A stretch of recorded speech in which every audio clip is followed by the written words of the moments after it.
कडक उन्हामुळे नारळाची झाडे सुद्धा पाण्यासाठी आसुसलेली होती. मग मी काय केलं, दारासमोर असणाऱ्या टाकीचा कॉक ऑन केला आणि प्रेशरनं पाणी यायला सुरुवात झाली. टाकीमधून येणारं थंडगार पाणी पिऊन नारळाची झाडेसुद्धा तृप्त झाली आणि सावलीमध्ये सायरा आणि तिचा बाळ म्हणजे आमची चिंगी छान मस्त खेळत होते. हे मायलेकींचं नातं बघा, अगदी माणसांच्या नातांनासुद्धा लाजवेल असं आहे. दुपारी ऊन कडक पडल्यामुळे डोक्यावरती पदर घेऊन मी आंब्यांच्या झाडाकडे गेले. आंबे खूप भरपूर आलेले आहेत. इतके छान लटकत होते आंबे. बघितलं तर पाठीमागच्या साईडला एक आंबा पडला होता. आता पिकलेला आंबा झाडाखाली गळून पडल्यानंतर त्याची चव कशी असते हे काय वेगळं सांगायला नको.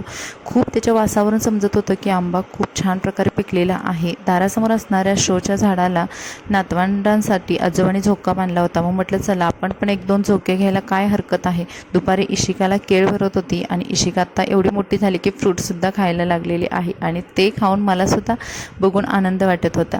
त्यानंतर शनाया तिच्या बहिणीसोबत आणि आजोबांसोबत विहिरीवरती पोहायला गेली. संध्याकाळी आम्हाला एका हळदीच्या कार्यक्रमाला यायचं होतं.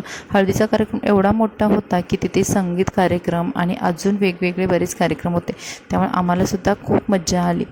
त्यानंतर आम्ही जेवण वगैरे केलं आणि मग हळद लावायच्या कार्यक्रमाला गेलो. पहिल्यांदा म्हटलं पेटपूजा करावी. आई, स्मिता, माझी भाऊजे म्हणजे माहेरचा कार्यक्रम असल्यामुळे मी माझ्या माहेरच्या मंडळींसोबत गेली होती.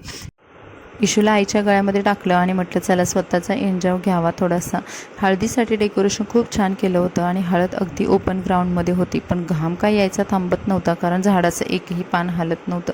त्यानंतर हळदीच्या कार्यक्रमाला सुरुवात झाली. आमच्याकडे कसं हळद लागण्या अगोदर ना कळसामध्ये अंघोळ अशा प्रकार असतो. पण हॉलमध्ये लग्न असल्यामुळे सध्या पायावरती पाणी घेऊनच या विधीची सांगता केली जाते. तर हा आहे आमच्या इकडचा नवरदेव आणि त्यानंतर इकडे भरपूर सारे प्रश्न विचारण्यासाठी या अँकरिंग ताईला सुद्धा बोलवलेलं होतं. हळद मस्त प्रकारे लागली आणि छान प्रकारे एन्जॉयसुद्धा आमचा चालला होता. त्यानंतर थोडीशी हवा पण येत होती त्यामुळे आम्ही हळद छान प्रकारे एन्जॉय करत होतो. मी आणि स्मिताने हळद लावली आणि त्यानंतर अशा पद्धतीच्या हळदीच्या कार्यक्रमाची सांगता झाली. तर हा होता आजचा ब्लॉग. Like subscribe. भेटू नेक्स्ट ब्लॉगमध्ये. Bye bye.